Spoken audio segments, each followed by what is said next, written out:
Hi friends, आप लोग को मेरे यूट्यूब चैनल पर स्वागत है। आज के इस वीडियो में मैं वैदिक काल या वैदिक सभ्यता से बेहतरीन एमसीक्यू लेकर आया हूं। तो चलते हैं आज का पहले क्वेश्चन की ओर। पहला क्वेश्चन है, पूर्व वैदिक या ऋग वैदिक संस्कृति का काल किसे माना जाता है? पूर्व वैदिक या ऋग वैदिक संस्कृति, इसका आंसर हो जाएगा ऑप्शन ए 1500 से 1000 ईसा पूर्व।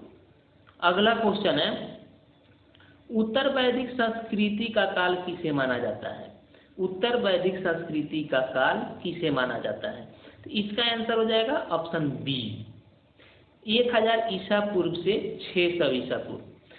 पिछले क्वेश्चन में पूछा था पूर्व वैदिक काल, तो पूर्व वैदिक काल था 1500 से 1000 ईसा पूर्व, लेकिन इस क्वेश्चन में पूछ रहा है उत्तर वैदिक काल, तो इसका आंसर हो जाएगा 1000 से 600 ईसा पूर्व। क्योंकि अध्ययन में सुविधा के लिए वैदिक काल को दो भागों में बांटा गया है।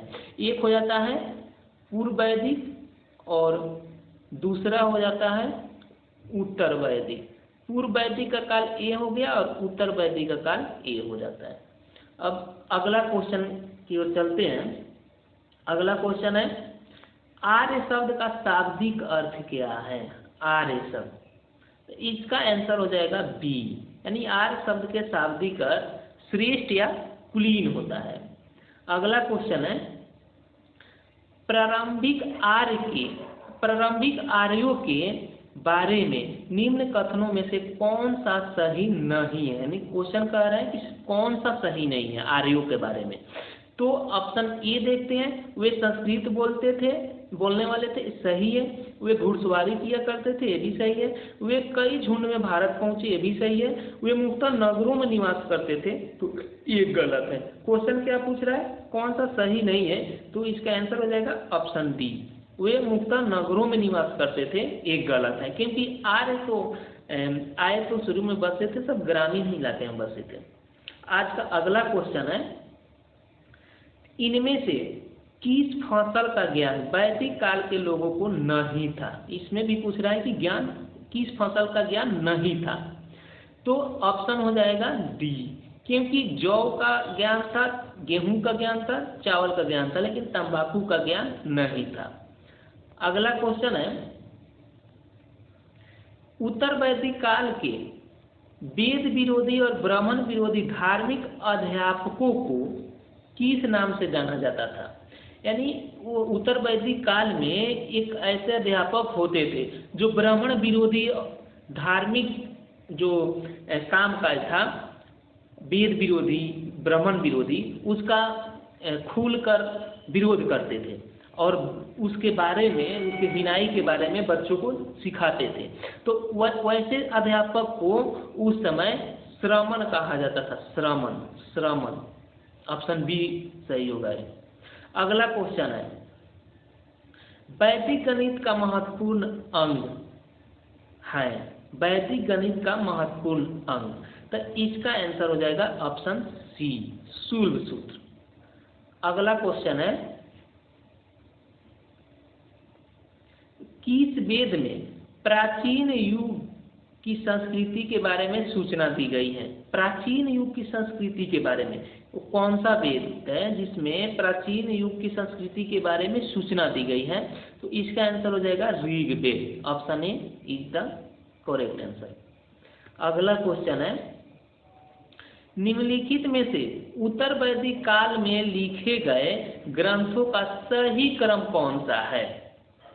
यानी जो उत्तर वैदिक काल में लिखा गया ग्रंथ है उसका सही क्रम कौन सा है, यानी क्रमानुसार बताना है।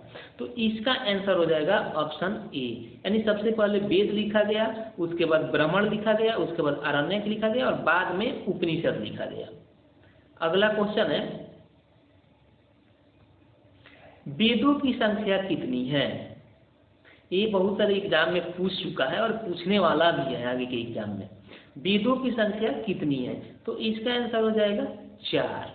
कौन कौन सा वेद है? तो ऋग्वेद है, यजुर्वेद है, सामवेद है और लास्ट अथर्ववेद है। अगला क्वेश्चन है, आज का अगला क्वेश्चन, कौन से 3 वेद संयुक्त रूप से त्रयी या वेद त्रयी कहलाते हैं, त्रयी या वेद त्रयी कहलाते हैं। कौन सा 3 वेद है? तो इसका भी आंसर ए हो जाएगा। ऋग्वेद, यजुर्वेद और सामवेद, ये तीनों मिलकर त्रयी कहलाते हैं। आज का अगला क्वेश्चन है, भारत के राज चिन्ह में प्रयुक्त होने वाले शब्द सत्यमेव जयते किस उपनिषद से लिए गए हैं?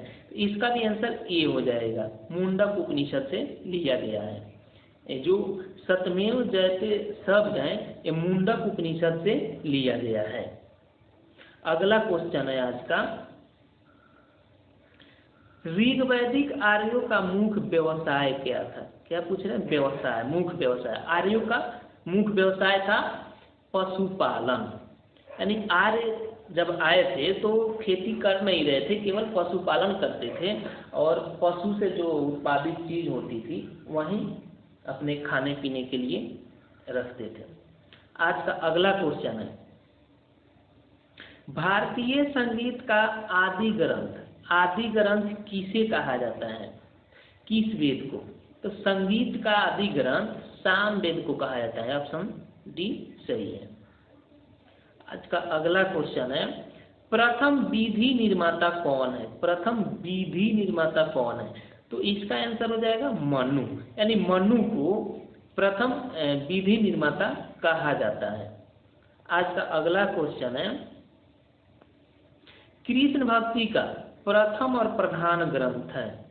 कृष्ण भक्ति का प्रथम और प्रधान ग्रंथ, तो इसका उत्तर हो जाएगा ऑप्शन बी, श्रीमद् भागवत गीता। ये श्रीमद् भागवत गीता में कृष्ण भक्ति के बारे में बताया गया है और इसी ग्रंथ में कृष्ण भक्ति का प्रथम और प्रधान ग्रंथ है यह श्रीमद् भागवत गीता। आज का अगला क्वेश्चन है, ऋग्वेद में संपत्ति का प्रमुख रूप क्या है? तो ऋग्वेद में संपत्ति का प्रमुख रूप गोधन को माना जाता है। यानी गोधन मतलब होता है गौधन। गौधन यानी गाय को गौ बोला जाता था और गाय उस समय जिसके पास जितना गाय होती थी उसको उतना ही धनी माना जाता था। और ऋग्वैदिक काल में उस समय गायों को लेकर बहुत सारे लड़ाइयाँ हुई थी। तो आज का अगला क्वेश्चन है, ऋग्वेद के किस मंडल में शूद्र का उल्लेख पहली बार मिलता है? शूद्र शब्द का उल्लेख ऋग्वेद के 10वें मंडल में मिलता है। ये ऑप्शन बी सही होगा, क्योंकि 10वें मंडल में 4 वर्णों यानी चारों वर्णों का उल्लेख किया गया है और उसी में जो चौथा वर्ण है वो शूद्र का उल्लेख किया गया है चौथे वर्ण के रूप में। आज का अगला क्वेश्चन है, पुराणों की संख्या कितनी है? पुराणों की संख्या पूछ रहा है। पिछले बार पूछा था, पिछले क्वेश्चन में वेदों की संख्या, अभी पुराणों की संख्या पूछ रहा है। पुराणों की संख्या 18 है। आज का अगला क्वेश्चन है, वैदिक धर्म का मुख्य लक्षण इनमें से किसकी उपासना था? वैदिक धर्म का मुख्य लक्षण इनमें से किसकी उपासना था? तो ऑप्शन ए सही हो जाएगा, प्रकृति की। यानी प्रकृति की उपासना वैदिक धर्म का मुख्य लक्षण था।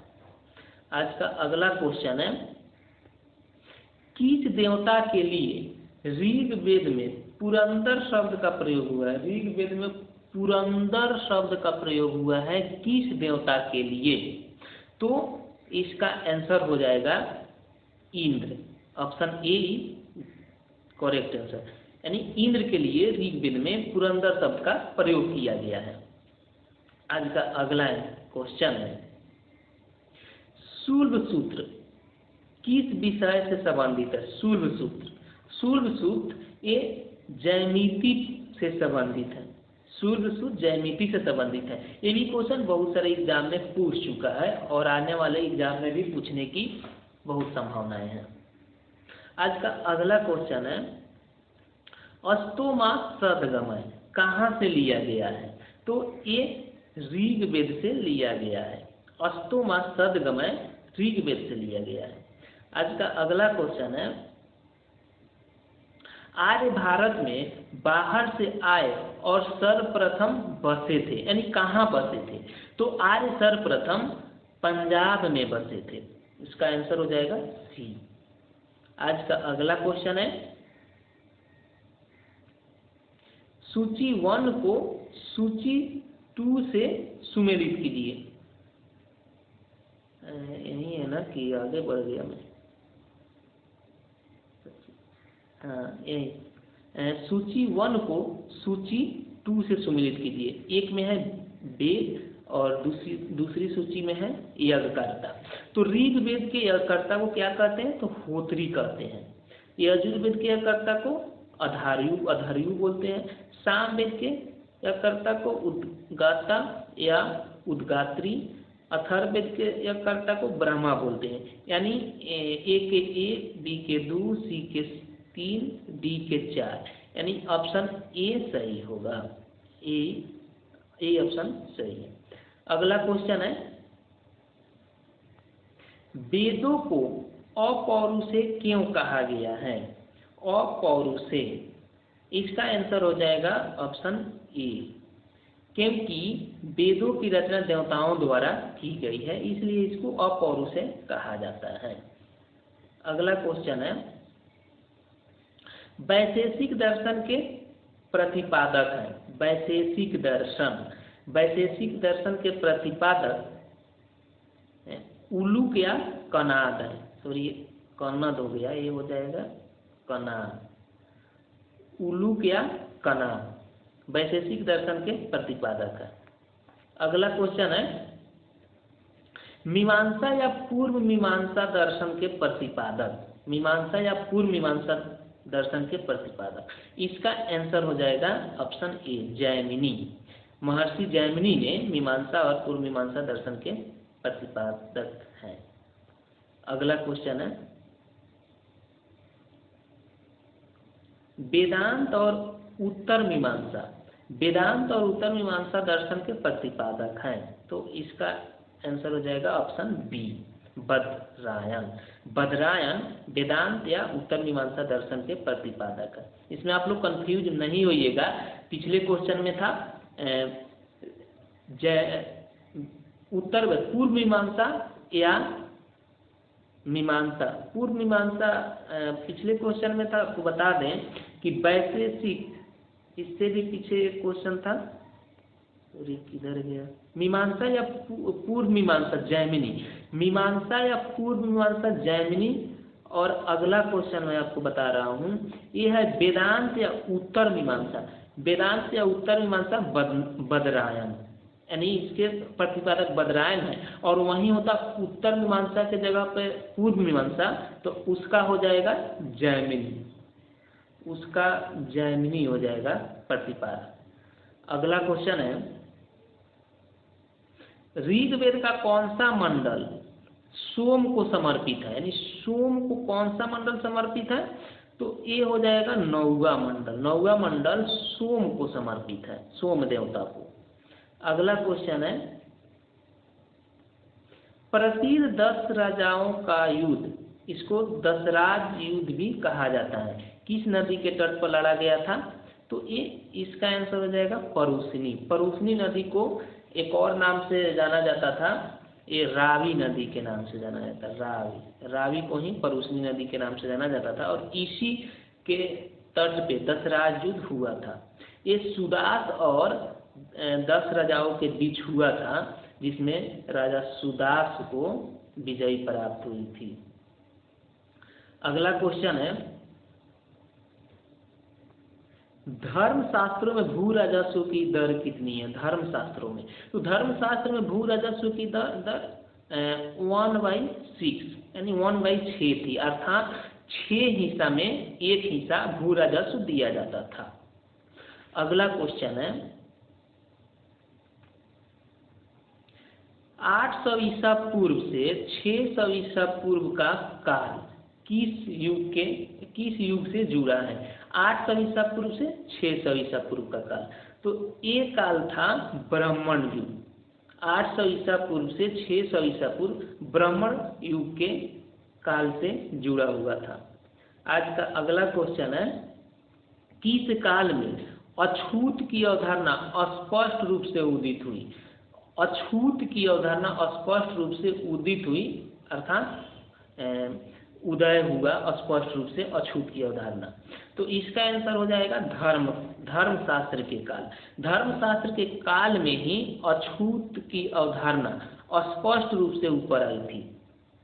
अगला क्वेश्चन है,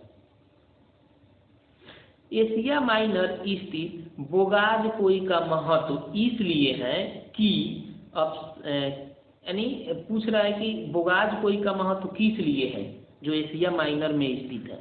तो इसका आंसर हो जाएगा ऑप्शन ए। वहाँ जो अभिलेख प्राप्त हुए उसमें 4 वैदिक देवताओं इंद्र, वरुण, मित्र और नासत्य का उल्लेख मिलता है। वहाँ जो एक अभिलेख प्राप्त हुआ था वो बहुत पहले का अभिलेख है, उसमें 4 वैदिक देवताओं इंद्र, वरुण, मित्र, नासत्य का उल्लेख है, इसीलिए बोगाज-कोई का महत्व है। आज का अगला क्वेश्चन है, गायत्री मंत्र जो देवी सावित्री से संबंधित है किस पुस्तक में मिलता है? गायत्री मंत्र ये ऋग्वेद में है। ऋग्वेद के तीसरे मंडल में है गायत्री मंत्र। गायत्री मंत्र ऋग्वेद से संबंधित है जो ऋग्वेद के तीसरे मंडल में उल्लेखित है। आज का अगला क्वेश्चन है, न्याय दर्शन को प्रचारित किया था। न्याय दर्शन को प्रचारित किया था तो किसने? तो ये हो जाएगा गौतम ने। न्याय दर्शन को महर्षि गौतम ने प्रचारित किया था। आज का अगला क्वेश्चन है, प्राचीन भारत में निष्क से जाने जाते थे। निष्क क्या था? तो ये प्राचीन भारत में आभूषण था। आभूषण को ही निष्क कहा जाता है। बहुत जगहों पे निष्क स्वर्ण सिक्का यानी सोने के सिक्का लिखा रहता है निष्क, तो वो गलत है, क्योंकि निष्क स्वर्ण आभूषण को कहा जाता है, न कि सोने के सिक्के को। तो इसका आंसर हो जाएगा ऑप्शन ए, स्वर्ण आभूषण। अगला क्वेश्चन है, योग दर्शन के प्रतिपादक थे। योग दर्शन, तो योग दर्शन के प्रतिपादक पतंजलि थे। और आप लोग को ये पता होगा कि पतंजलि जो अभी बाबा रामदेव के देख रेख में काम कर रही है, पतंजलि जो ब्रांड है वो भी एक आयुर्वेदिक है और योग से ही संबंधित है। बाबा रामदेव योग से जाने जाते हैं, पतंजलि रखे हैं, तो आप लोग को याद रखने में आसानी होगी। योग दर्शन पतंजलि, योग दर्शन पतंजलि, यानी योग दर्शन पतंजलि से योग दर्शन के प्रतिपादक पतंजलि थे। आज का अगला और लास्ट क्वेश्चन है, उपनिषद पुस्तक है यानी किससे संबंधित है, यानी किस पर लिखा गया उपनिषद पुस्तक? तो यह दर्शन पर लिखा गया है। उपनिषद